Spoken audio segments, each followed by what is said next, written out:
Hello, everyone, and welcome to the EVN Disrupt podcast. My name is Gyulbudaghyan, and I'm the editor of the Creative Tech section here at EVN Report. My guest today was Gyulbudaghyan. Gyulbudaghyan is the founding partner at Strategic Values Ventures, a strategic advisory firm for global startups. He is also an ambassador for Berkeley Skydeck, the largest startup accelerator program in the University of California system.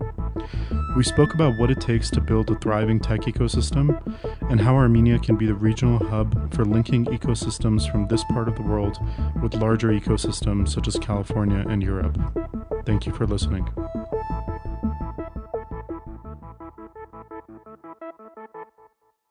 Gyulbudaghyan, thank you so much for joining us today. Thank you for inviting me. Gyulbudaghyan, I want to start with a little bit of your background. Tell us how you got involved in the startup space, in the startup world. Very quickly, I bring about 30 years in the space, professional career. I'm originally from Armenia, from Yerevan. Was born, raised, attended physics math school, PhysMat, which was a huge kind of changer for me. Then followed by Yerevan State University, then studied in Moscow State University, so prominent place, then Stanford. What did you study at YSU in Moscow? It was economics and financial analysis. Mm-hmm. In Stanford, it was a joint program between the academia at Stanford and also industry, and it was about strategic decision and risk management. So whenever companies, especially large companies, making huge strategic decisions like pharma, oil and gas, even agencies like FBI or tech companies, imagine the impact or implications of investing tens, hundreds of millions, right? Yeah. So that was really interesting insight, which interestingly also coincided what I've been doing at that time in the Silicon Valley.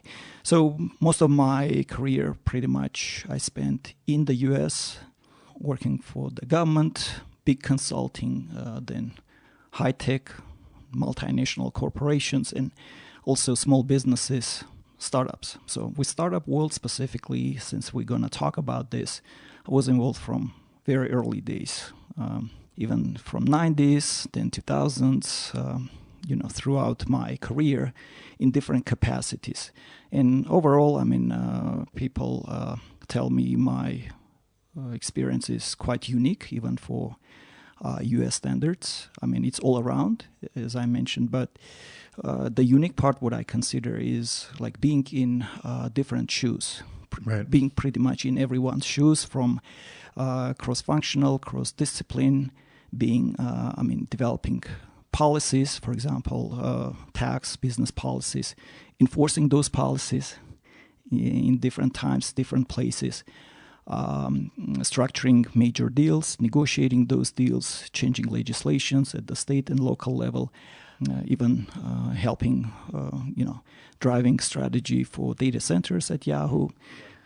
So it's been pretty much quite interesting ride. Very diverse background. But if I boil down, which is important piece, boil down all these pieces, it comes down to really my expertise in connecting the dots.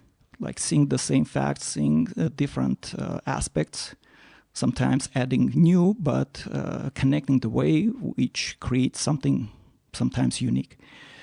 In other words, especially why I was headhunted by Yahoo back in those days, and helped them create something unique program, which was or became quite also unique for the industry at that time, was this whole concept of how to connect strategic interest of the company with strategic interest of multiple stakeholders like state, local governments, universities, community, stakeholders who are typically or never been around the same table, right? For a number of reasons. Connecting those interests, creating something like anchoring major goal, which can bring them together, number one. But most important, designing and aligning incentives for all the players, which is important because if you have mismatch of these incentives, you can't really create something which is long-term. Yeah.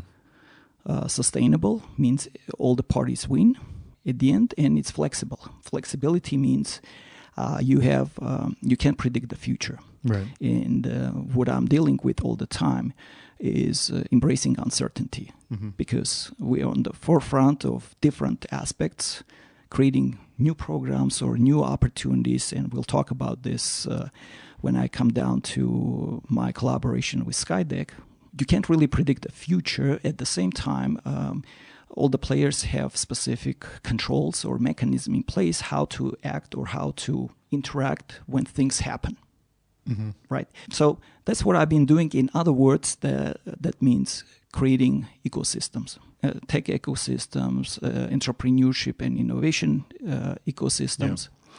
Yeah. The last 5 years, my focus when I created Strategic Value Ventures, which is currently advisory firm, strategic advisory firm based in San Francisco, which help essentially to create this cross-border ecosystem.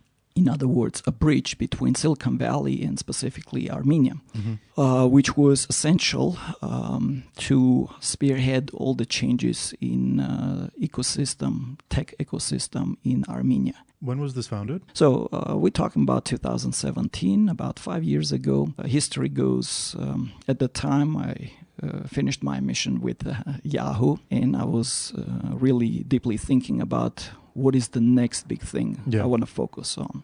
So what's the next big thing? What is the major problem in the space? And I wanted to focus on startups, on what I consider is my next big adventure, but I had no specific idea which angle to tackle. I mean, is it from the financing side, from VC's standpoint, or from other major issue which existed at the time? And indeed, when I start thinking about like what is missing, on one side, major problem statement which I saw, at least why I didn't go into VC world at the time, was this whole classical VC is based on numbers, large numbers. You spread your investments across multiple companies, and your yield, probably, if you're lucky enough, if you can return and good returns, usually out of your portfolio, 90% of companies fail, 80 to 90%. 10 can make it. It wasn't kind of good outcome in my mind. I mean, it's the name of the game, at least for classical VC. But I wanted to understand why. And I started talking to VCs, to founders, and to understand what is really going on. I mean, I survey VCs and ask, so you just made $500,000 or $1 million investment. Yeah. Like, how much time do you spend with the founder to develop, to nurture, right? So in average, it became around 40 minutes a month. 40 minutes a month that the VC spends with the founder? That's kind of because classical VC is not in the business of developing founders. Right. But on the other side, the founders are constantly under pressure. Right. They need to make decisions, not on a daily, but on an hourly basis. And they constantly under this pressure of time and pressure in general to make decisions. Yeah. So when we're looking through development of typical company, you will see this pressure is creating significant disbalance, I would say, or huge issues on the founder that over a period of time, the quality of decision making goes down if there is no support. Is that because it's driven by these very specific metrics that VCs just constantly want to see? Not only that, but you have team, you have product to develop, so you're constantly under pressure. Right. And if you don't have this support, what I call support environment or support mechanism, who can you talk to? Like I'm asking founder, who is on your speed dial? Who's your advisor? What kind of support environment do you have to do like as a sounding board, to ask the question, to, run this idea or ask for the advice, right? And that, and I'm talking about at this point, Silicon Valley, right? So most of the time, this environment of support is missing or it's inadequate. And imagine this issue in the region like Armenia. Yeah. We're talking about 2016, 15, 17. It's pretty much non-existent Right. at the time. I mean, we haven't had much in terms of like startups at that time. But even if you do, like what kind of support do you have? Right. So this is a segue to the second major problem statement, which I was considering back in 16, 17, early 17, was, okay, we have these clusters, I would say, regions on the map, like Armenia in post-Soviet countries, in Russia, in Ukraine, in Kazakhstan. If we're looking at the major region, right, where scientific and technological advances, where we had this excellence in traditions of developing scientific or technological innovations. Yeah.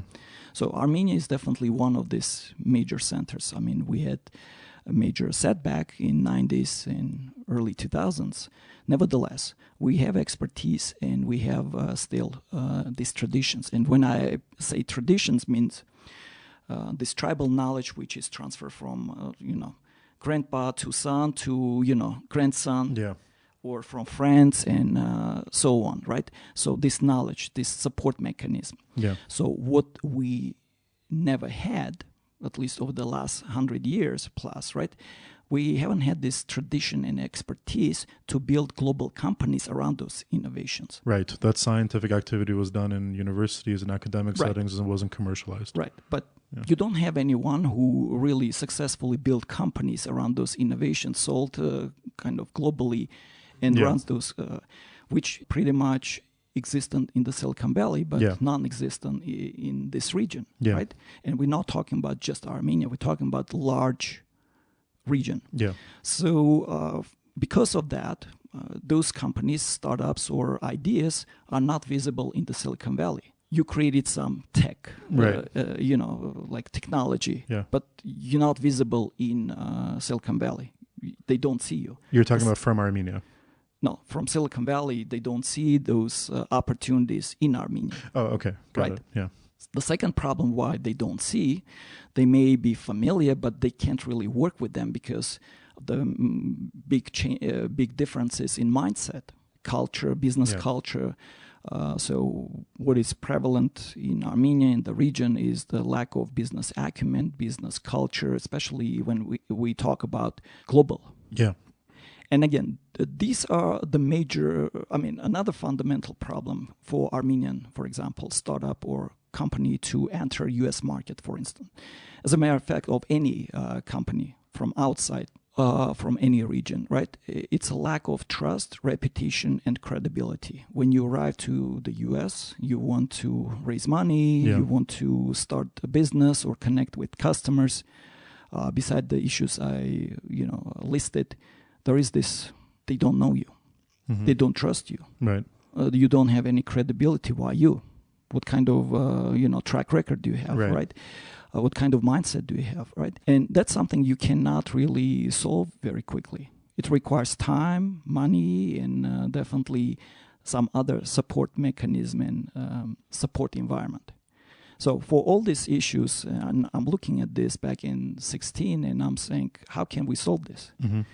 The major focus, which at that time was absent from anyone's solution, was like, okay, everyone is focusing on, you come, we help you to raise funds, we give you money. But again, as we saw, if you're not developing these capabilities, global capabilities, if you're not really changing the mindset, if you're not really creating new capacity for these founders, you give them $1 million, they're not going to be able to create the company. Right. They're going to spend it, but the outcome is pretty much, because they don't see that. So let me take you through analogy, right? Okay. When you starting a new business or a startup, right? You run idea in Armenia. You typically what I call you have a tunnel vision. You have narrow and limited visibility in terms of how it works, how to connect with people, how to interpret signals they send. I'm talking about the global community of investors, companies. So essentially, you are in a dark and narrow tunnel, and you go through this tunnel. And if you're in the tunnel, pretty much your opportunities are limited.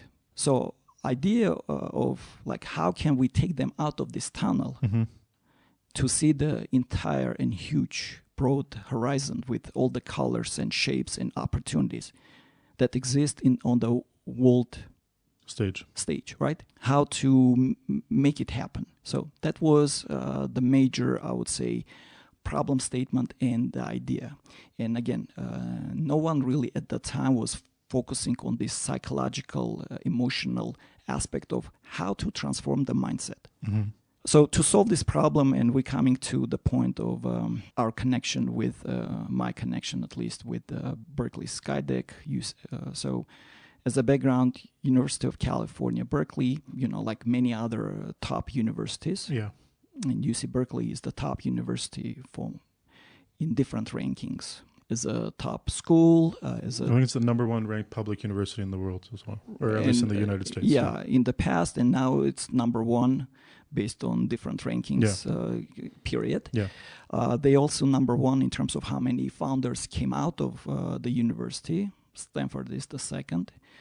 UC Berkeley, also known as birthplace of biotech. That's right. Yeah. Right. So there are largest number of Nobel Prize laureates. So it's essentially a lot of things, huge potential. Yeah. And as many top universities, they had internal space for faculty, for students, for alumni to come together, create new opportunities, to develop IP, to commercialize IP, which the university creates, right, internally. So in 2017, we got introduced. There was a change in Skydeck was the largest at the time. Berkeley Skydeck was the largest in the Berkeley system and also the largest entrepreneurship and innovation center, also known as accelerator / incubator. Not larger only than YC as well. Within Berkeley, it was the largest. It was the largest also in UC system, I believe, at the time. University of California system. But when we met, there was this idea, we want to make it global. We want to open up to global companies. And it was definitely very attractive thought for me, because I was looking how to solve the problem as I described previously, and I needed big partner for that, a platform to make it at scale, to really create that expertise, especially for founders from the region, from Armenia and the region, which can find that place really nurturing for them, because there are a lot of specifics. So I definitely offered my help to bring companies, and fast forward. Today, Berkeley Skydeck is the top university accelerator based on Forbes ranking. They are the only one which is open to global companies still. And what is also unique, that it became also self-sustainable. It's also a very huge achievement. Yeah. Essentially, Berkeley Skydeck doesn't take money from Berkeley anymore, university. Got it. Just the equity that they take from the startups and the... There is a different structure, public-private partnership between Berkeley Skydeck and Berkeley Fund, Skydeck Fund, which is a separate entity which pledged to provide 50% of the carry, which is the profit, which they will generate from each deal, right, back to the university, which is very important. Yeah. But the daily, operational cost is covered by other programs, from partnerships with companies outside, and also a global innovation partner, which we'll talk about in a moment, which I helped to instigate essentially or create based on the model in Armenia, by the way. So fast forward, we now have the place in Berkeley Skydeck. I believe today over 150 companies went through the process from almost 50 countries. Armenia has the largest number of companies which went through the process. per capita or? No, absolute. Period. Wow. And some very prominent Armenian startups like CRISP and SuperAnnotate, AimHub have all been graduates of the Berkeley Skydeck program. So you can say that it not only helped them, in many cases it shaped these companies as we know them today. Yeah. And again, in brief, Skydeck program in many ways different from any other accelerators. How? First of all, it's a 6-month program. Mm-hmm. It's important because for founders which are coming from this region, it's important to have this transformation. Mindset takes time to change. Essentially, what I've been helping companies by developing on one side Skydeck as a platform for these founders from this region. On one side, I was helping Skydeck to understand the context, the mindset, and also the culture of the founders who are coming from this part place. of the world. Yeah. Their unique, I would say, strengths, if you will, how to work with them in a way, right? What are the top places they're coming from to recognize the quality, right? Yeah. On the other side, these companies were coming from small narrow environment, as I said, like tunnel, right?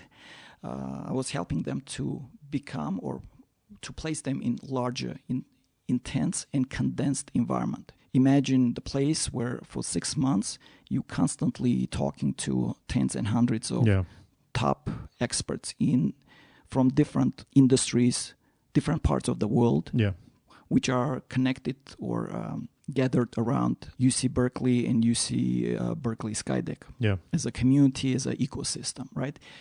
We're talking about also very practical workshops, environment of support where you constantly connected and nurtured. What's unique also, you receiving, you matched as a founder, as a company with different key advisors like myself and many others who work with you not just ad hoc, but they work with you for the duration of the program. They are your champions. They are, meeting with you regularly, pretty much on a weekly or bi-weekly. They guide you. They also make sure that whatever asks you have, heard by a bigger community, you connect it with right people, right places. So regardless which part of the world you're coming from Japan, from Korea, from Armenia, or Europe, right, or Latin America. So that's what been quite unique. Also, what's unique, what other accelerators cannot really provide, it's access to this whole unique resources of the top research university. We're talking about professors, postdocs, working with students, right? So as part of the program, you work with interns from different departments. Interns are students from University of California, Berkeley, even MBAs or even postdocs, right? And our Armenian companies, at least, they benefited tremendously. Like SuperAnnotate is a great example where this collaboration with the professor and his postdocs resulted in a huge success. At least in early stages, it was quite important process, which shaped and changed the company as we know today, SuperAnnotate. So that's kind of the potential. Now, what happened, during this process, if I can break it down to this last 5 years. So stage one or phase one was to help our partner, UC Berkeley Skydeck, to become who they are, right? So I helped them with deal flow. About 15% of companies who went through the process, not only Armenian, but many others came through my referral. And that's important because I'm part of the selection committee on both tech and biotech. Your word carries weight. So I spend and invest a lot of time and efforts, definitely close to 1,000 hours a year, to review thousands of applications from 100 countries and do deep interviews.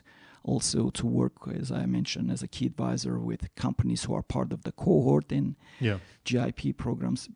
This is essential because you have very much deep insight, unique insight, which is not available to many. in this business at least. It helps to see new opportunities.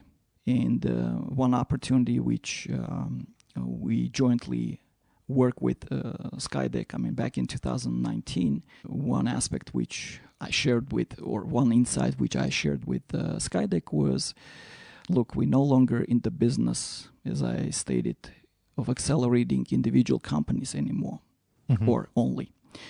We're now also in the business of accelerating entire ecosystems, from country-level ecosystems. And I shared some stats at the time about Armenia. I said, look, the fact that so many Armenian companies went through your program, Skydeck, which is a huge, tremendous credit to Skydeck and its community and its ecosystem, they transformed, they became global phenomena. They raised tens of millions of dollars in investments. They created, at that time, was over 300 plus highly skilled, highly paying jobs, primarily in Armenia, but also in other global places in US as well. They created new clusters which did not exist in AI, computer vision, right? So this economic development, this catalyst multiplier effect, we now feel even today. This acceleration, what we see today, started back in 2017 with CRISP and super annotate, because so many people came through these companies. And today there are about 20 companies which I helped to go through the program, different processes. 20 Armenian companies. Armenian founders, yes. Armenian founders, So we have now critical mass, which is not matched by any other country. Right. I've heard they refer within Berkeley Skydeck to the Armenian founders as sort of like the Armenian mafia of the space, right? That's you. That's your doing.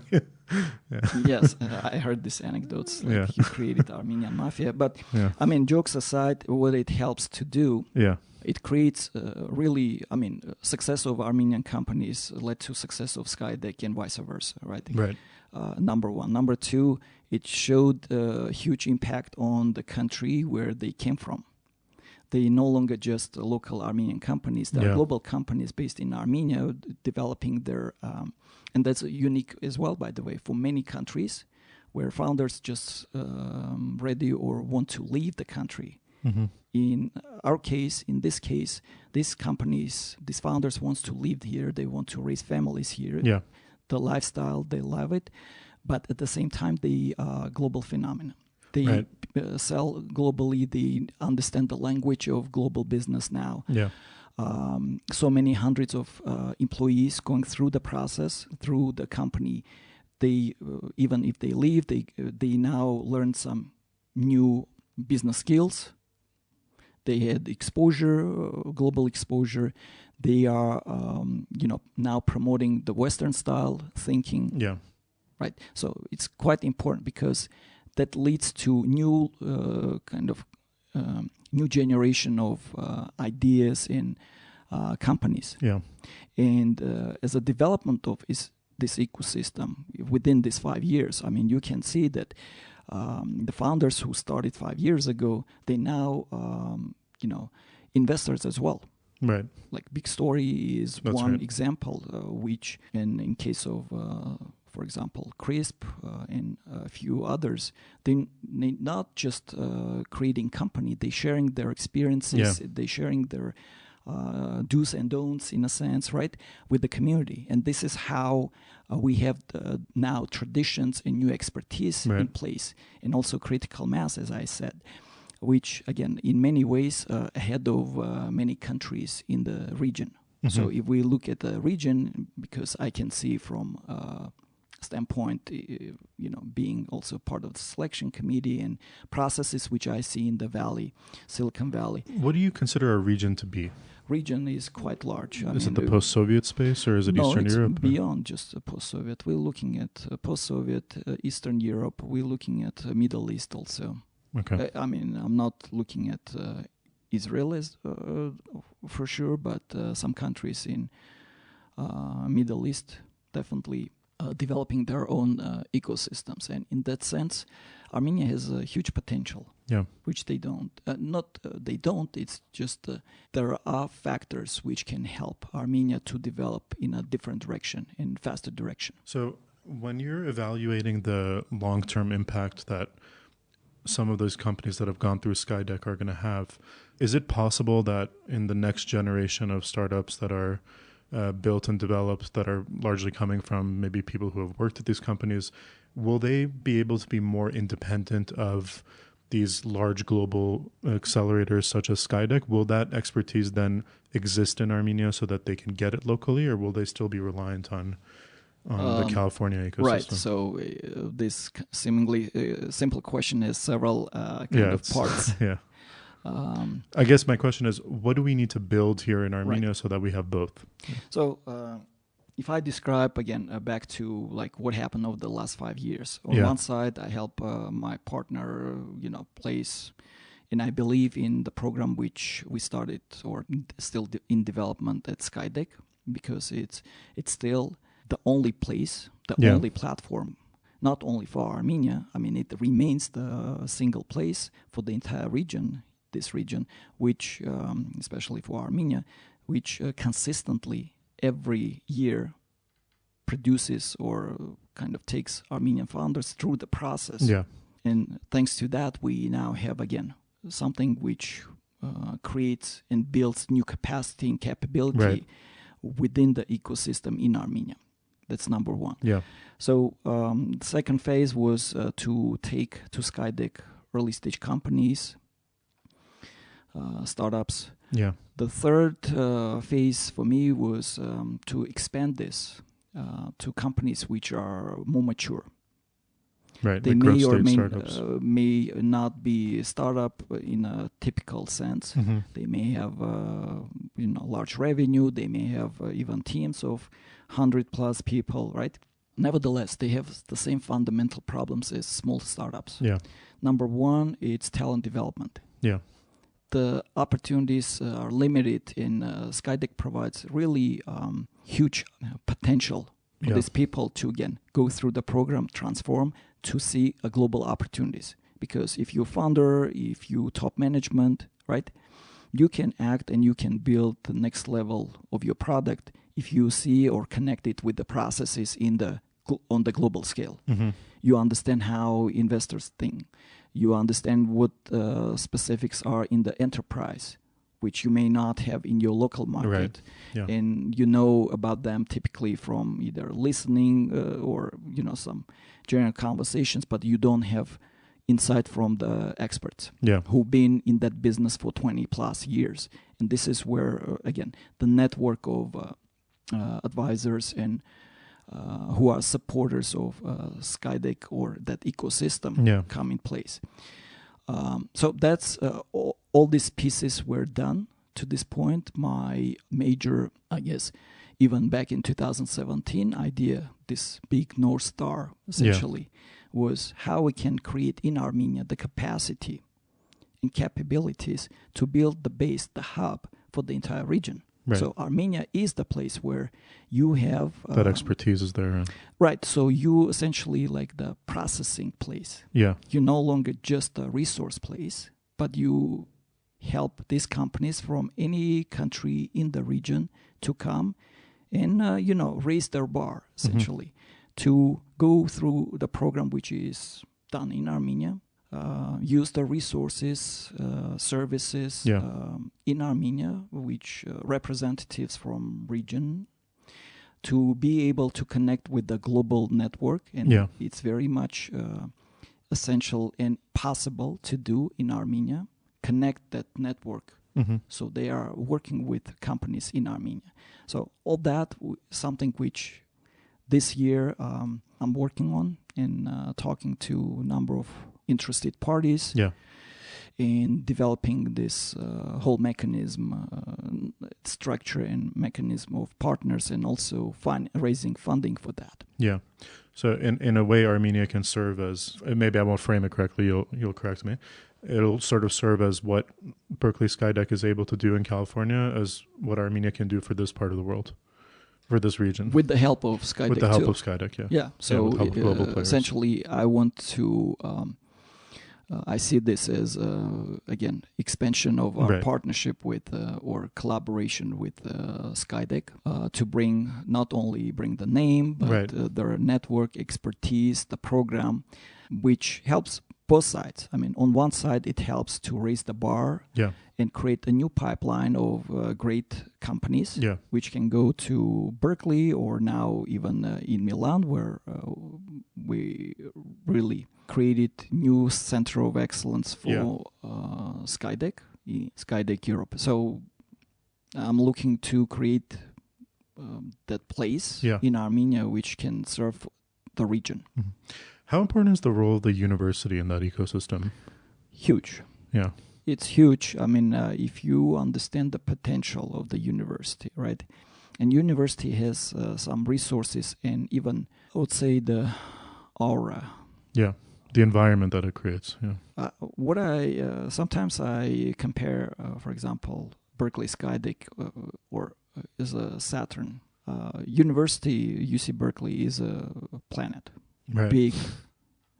It many things gravitates towards that huge planet, and that planet can attract or otherwise, right? Many processes, people, associations, and what it can create around that planet, the rings of Saturn, right? Yeah. Those are, if you look individually, those are VCs, those are, alumni. Yeah. Kind of groups, different type of small R&D entrepreneurship clubs and many other things, or just in general, this interested people who never even went to the university. Yeah, UC Berkeley, like myself. They're part of the are part of the processes, right? So that creates this visible ring. So how can we recreate similar aspects in Armenia or in the region for the universities here, right? Is that something you're involved with now? Yeah. So we are in talks right now, and the hub, which I'm talking about, essentially it's a neutral place which allows many partners, many players. Universities. And on one side, different universities to be around that. Yeah. VCs, service enterprises or providers and companies. Why it's essential. Armenia is an ecosystem. It's very small still and fragmented. Yeah. And it also comes from the mindset, local mindset. It's me, it's mine, right? You grew up here. There is this kind of lack of collaboration. Okay, got it. The culture of collaboration is relatively new, right? I can do this is mine, so I want to do my way. So the problem with that, it's becoming very fragmented and very small. Yeah. None of the players in this place, even if they have great resources, financial resources, they cannot recreate or create this full, what I call, value chain. Mm-hmm. So, for example, take any founder. So they have idea. They want to start idea. There are kind of not many places where they can go through incubation process. Mm-hmm. Right. So there may be EPIC at University of AEA. There is probably MidKit at Digitain. Startup Academy. Yeah, exactly.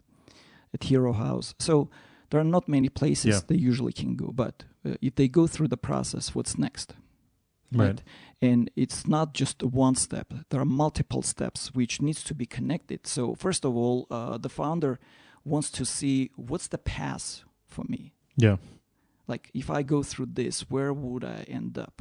Got it, yeah. Also, from the standpoint of the value chain, like, what kind of expertise we should create at each individual step. Uh-huh. And again, none of the players can create that. Not because of even financial constraints, which is definitely a big problem, but the biggest is expertise. You don't have that type of expertise in skill set, right? Yeah. And that's not something you teach. As I mentioned. Is it the exposure that's necessary? Exposure, going through this transformation, it's not about information, it's about experience. So how can you create those experiences? And that only can happen at least in this environment, if we use what I call leverage. Leveraging, connecting, collaborating allows many players to leverage the same resource, build their internal capacities, right? At the same time, fill in the gaps and not, shy away or be restrained from lack of resources they have internally. Can you give a concrete example of that, maybe of how that's happening today? Again, one example, any given top university, at least in Armenia, right, they want to create internal incubator. Right. Right? So it could be kind of specific in business. It could be just for bigger university, right? Doesn't matter. The next question I ask them, what's next for these people? Where should they go? Okay, they won the competition. Great. They got a certificate. They got even a prize, $1,000. So how you support them from that point? Right. What's the support system from there? Right. So how you support, you definitely vested in their kind of success. You want their success because that will bring success to you. How do you create this environment? For example, the alumni network or the culture of alumni network is pretty much very weak, if not non-existent in some of the universities. And that's a huge opportunity. That's what creates, for example, the same Berkeley University is a unique place. Not because of the university itself. It's about this, again, the rings right. around it, planet, like what you can do beyond that. Yeah. Right. So what's next for that university will be, for example, the hub. How you make this conduits, how you connect the people and processes together. And again, comes to my expertise in connecting the dots. Mm-hmm. Connecting the dots of, like, if we put these pieces together, right, we creating synergy. Right, you're aligning interests. Right, and synergistic, value, as we know, is much bigger than just the sum of pieces. Yeah. That's what the whole kind of definition of synergy. Yeah. So this is where this process of leverage comes in. You creating more with less. Right. Right. And we come to, as you mentioned from the beginning, ground zero. Yes. Ground zero, people perceive as a coffee shop, which is a coffee shop. However, coffee shop is essential and critical element of this ecosystem development. Coffee shop as a place which changes the mindset. Okay. So it's the starting point. First of all, ground zero, it's starting point. Right. It's named because of that, because things start there. It's enabled there. Mm-hmm. I'm creating environment with my partners who are, by the way, quite familiar, at least in Armenia, in Yerevan.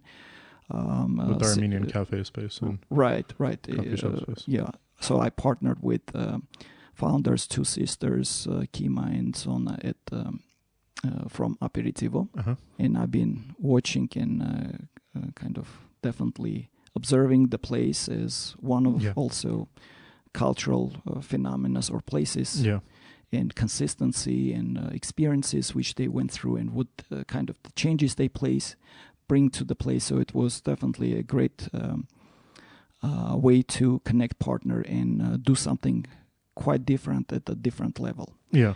So with that said, what we do create. So I'm bringing this whole concept from the Silicon Valley, where technology and coffee cultures really the symbiosis of which you can't really find anywhere else in the world. So we develop now technology space. In this ecosystem, we have great improvement in Armenia. Now, how can you take this to the next level? Leverage it, as you would say. At the scale, right? So this is where coffee shops come in.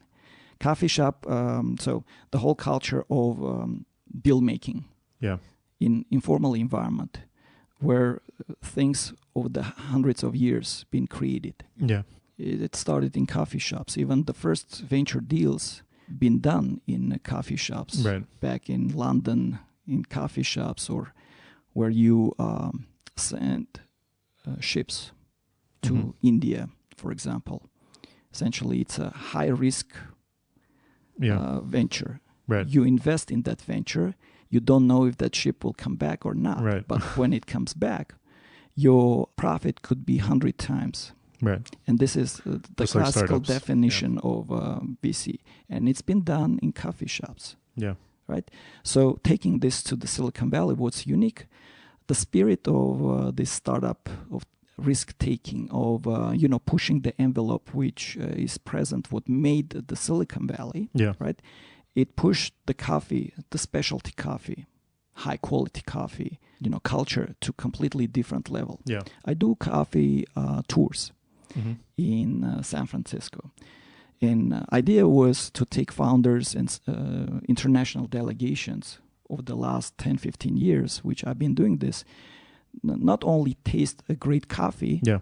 which also open up your horizon in terms of what coffee is or Right. what kind of coffee could be, right? Mm-hmm. But also talk about different type of innovations in the business, in marketing, in community building, which happen in this small place, 10 by 10 kilometers, called San Francisco. Right. Like how so many companies in that space build different type of high potential businesses, even global businesses, around the same bean of coffee. Right. Right. Right. So that's mind blowing in terms of like when you see how it's been done, what kind of processes they went through, how they live on the same block, and Yeah. they have customers, they Yeah. have global customers. So that's one. That's how the spirit changed the coffee culture and now spread around the world, and especially in the U.S. to New York and other places. But there is also another component, how this culture of coffee help the Silicon Valley and technology companies. Mm-hmm. I mean, to drive new level, new type of startups, innovations, right? So this symbiosis does not exist in other places yet. Right. And Ground Zero is, Trying to push that culture forward. right, and create that in Armenia. Yeah. Because we love coffee. Right. Yes. Armenians love coffee, Yeah. which is not new, right? At the same time, the coffee we've been consuming over the years been really bad or very bad. Right. So when you bring new high quality coffee, has kind of features or qualities of similar to wine. Yeah.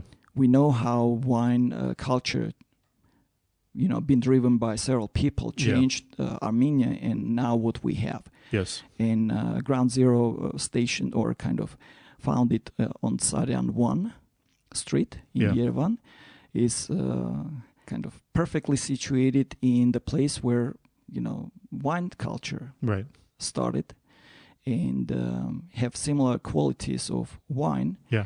You bring people to the new level, how to really perceive coffee, high quality coffee. Yeah.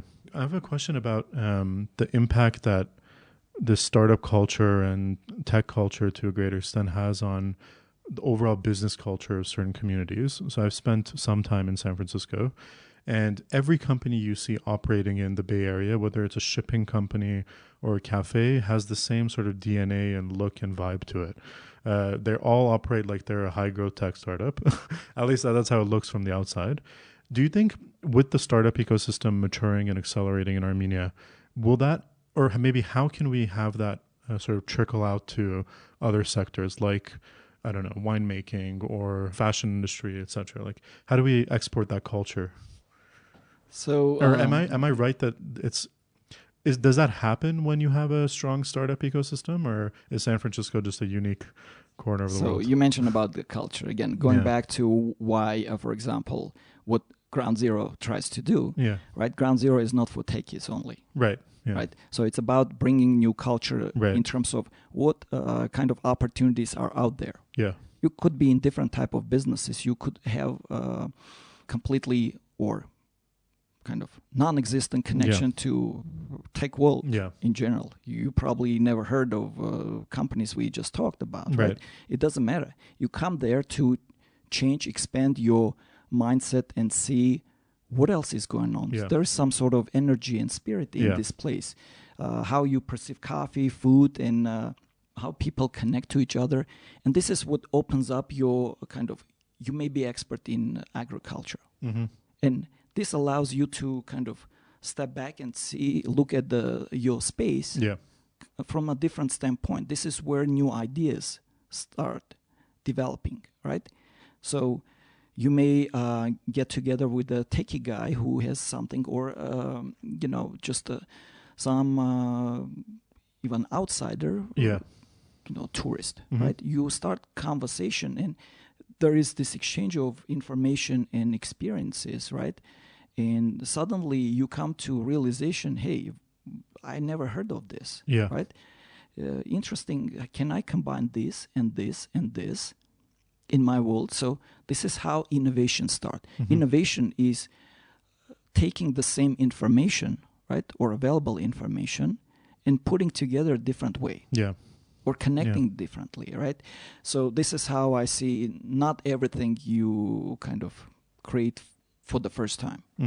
Most of the time, it's like how you connect these pieces together. It also creates innovation. Right. There's a mold to it, right? But you have to. And again, idea of the essential element of changing the mindset of you usually drink bad coffee. Right. Now you start trying kind of new coffee. You have different visuals, different effect of feelings about like what this is. You feel like a small taste of strawberry, for example, in your coffee, which never been introduced to coffee. Right. But your senses are creating new visuals. They connect with your memories, your expertise, and you suddenly start seeing some different pictures. Right.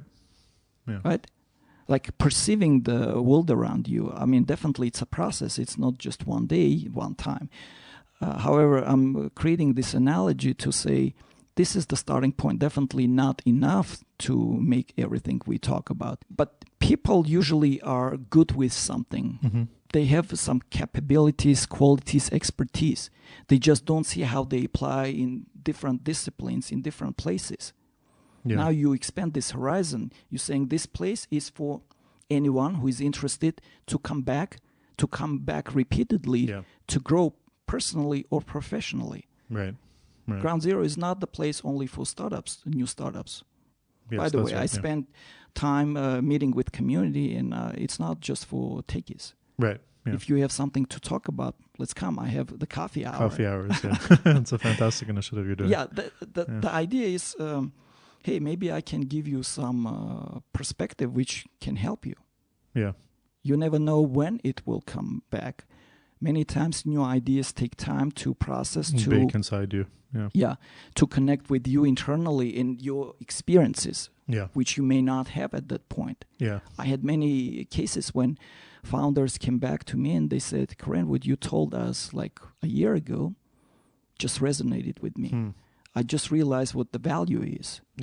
Or what you've been describing for months ago, we went through the process and we realized how deeply we see this process. Something you can have a conversation with someone at some point that it doesn't really click then, but you'll have some experience down the road where that value will then arise. And it's not their fault. It's about, again, limited experiences they have. Right. Eventually, this leads to this process of going through the tunnel and coming out on the top of the mountain and seeing this entire broad horizon with all the colors and shapes. Right. Yeah. Okay, Gagan, I think we could speak for another 2 or 3 hours. I think this is one of the podcasts where I've spoken the least. It was so fascinating hearing your experience.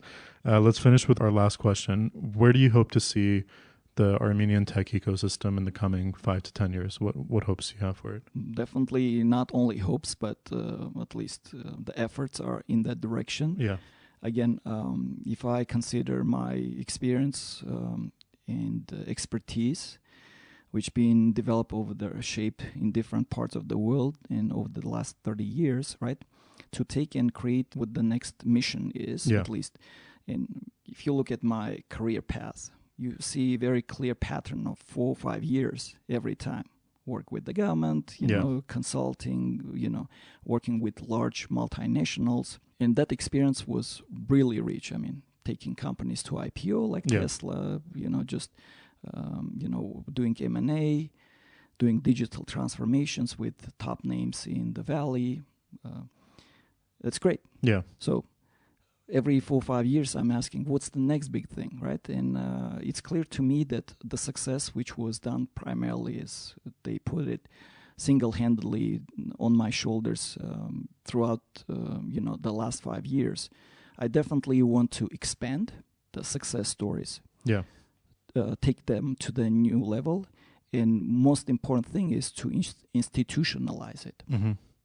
Because when people say single-handedly, it doesn't mean it's institutional yet. Right. If it's institutional, then it becomes detached from... If I'm not doing it, exactly, yeah. that falls apart. Yeah. And I don't want that to be just based on me only. Because that's unsustainable. Of course. Yeah. Right? Yeah. So it's for any business, right? Yeah. Whatever I consider business. Yeah. Right? At some point, it detaches from the founders. It's a body, it's an organism which lives. Yeah. Right? So that's kind of what I'm at least hoping to achieve. And I'm definitely encouraging and calling for people and organizations who want to be on this journey. This is not my journey. This is big journey beyond me. I definitely can help. I can definitely connect, and I definitely can design, architect the ecosystem, and help to drive. At the same time, it's joint effort. Right. And I call for people who wants to be on this place from different walks of life and definitely different industries. This requires joint effort from financial side, from partnership side, from banking side, from service side, from university, definitely. So we have a lot to do. Yeah. And Armenia is and can be the center, at least for the region. Yeah. Yeah. Finishing this thought, when I was definitely doing a lot of comparison and putting parallels between the coffee and tech businesses, why they're so important, why they're so connected. Think of this. Armenians who created the coffee shops in the same London or Vienna, they've been a great example of entrepreneurship. They saw in Ottoman Empire some great opportunity. Not only they seized that opportunity, but they expanded. So I want to remind through historical context and stories, bringing definitely experts who can talk about this more, to remind that we have that spirit. We just need to nurture and develop, release that potential. Like if you look at the coffee bean, it's squeezed, it's like very tight, right? So by looking at that bean, by really filling that bean, by roasting it to the proper place, you can bring that to the top potential. You can unveil that potential. That's inside of it. Yeah. Right. So what we've been doing with companies, same thing with the coffee. So there is a lot of similarities what we do. Like there are so many different aspects and variables which go into this process. Yeah. But finding this sweet spot and finding these opportunities, we can really unveil not only your internal genius in a sense, right? To say who you are, to develop the way you are on a global scale. This is what we, at least my mission, this is what I've been doing for a number of years, and this is definitely what I'd like to share my journey, going forward with other people. Yeah. Well, there's a lot more to talk with you about, so I hope you'll join us again to speak about all that. Garanjan, thank you so much for being here today. Thank you for having me. Thank you.